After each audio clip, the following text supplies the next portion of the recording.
Welcome back. State auditors did not find any problems during their audit of the Port of Quincy. The Washington State Auditor's Office recently released its 2012 and 2013 audit report for the port. The state auditors conduct regular audits of government agencies looking at compliance with state and federal laws. The auditors looked at what authority the port had to take actions and golf course operations. In Northwest news, last week you saw the story about a family pet that disappeared under suspicious circumstances and turned up thousands of miles away. Now, thanks to social media, Penny is back with her grateful owners. For KOMO, reporter Mitch Pittman was there for the big reunion.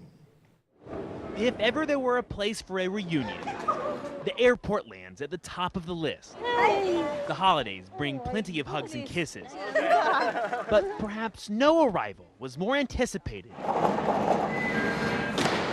than this one. It's probably the weirdest thing that's ever happened to us, but we're just really excited that she'll be coming home. The she Kendra and Colt Brown are waiting for is Penny, a 7-month-old Vizsla that went missing while Colt was at work near Moses Lake.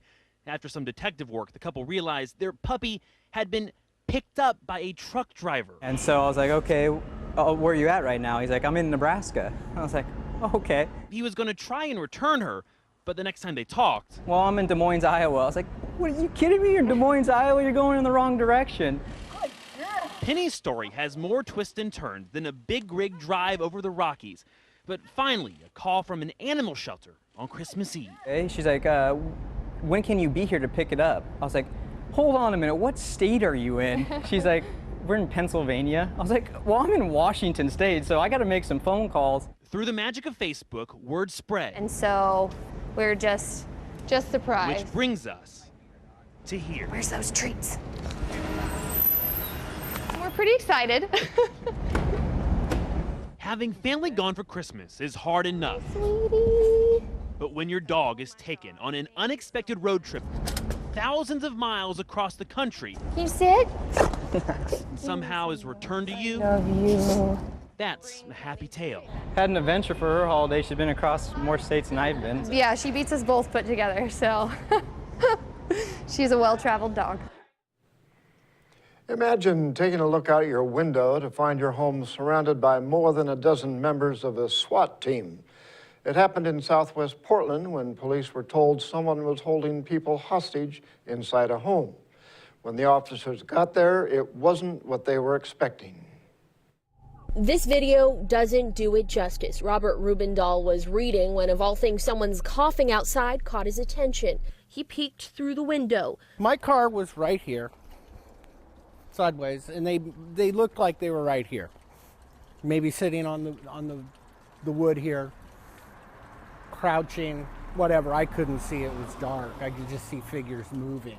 He went outside, and when one of those moving figures got up, he got a glimpse of a Portland police emblem. One stopped and said, we had a situation here. We're using your cars as protection or whatever. They had their eyes on Kyle Hart's house. Inside the home, a friend staying with Hart pointed to a couple of missed calls on his cell. And I listened to the voicemail, and he says, hey, this is, I believe, Officer Harvey of the police department. Like, I need you to, like, where are you? Are you in the house? And are you at gunpoint? So I walk over there, and there's about, 5 or 6 policemen all dressed in full armor, and one had like a battering ram, and I see my terrified roommate, and we just kind of look at each other like, what's going on?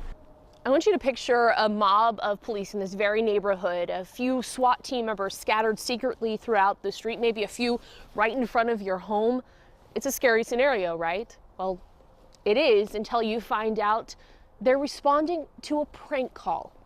Grace Lynn says online gamers were trying to harass her through swatting, which is where someone spoofs a 911 call, in this case, claiming to be held hostage. Yeah, that's it. Lynn, a transgender woman, lived here about a year ago before moving to the Bay Area. She speaks out publicly on social media against people who harass women in the gaming industry. So I'll look myself up on various places where people harass me just to see if they're going to do anything more transgressive. And in this case, they did. She found real-time posts of user plotting the so-called swatting. Because they linked to the police scanner, I was able to reference that indeed it was my old address in Portland. The 35-year-old says she wanted to speak out, show her face, and tell the people who did this, hiding behind the veil of online forums, who they're really hurting.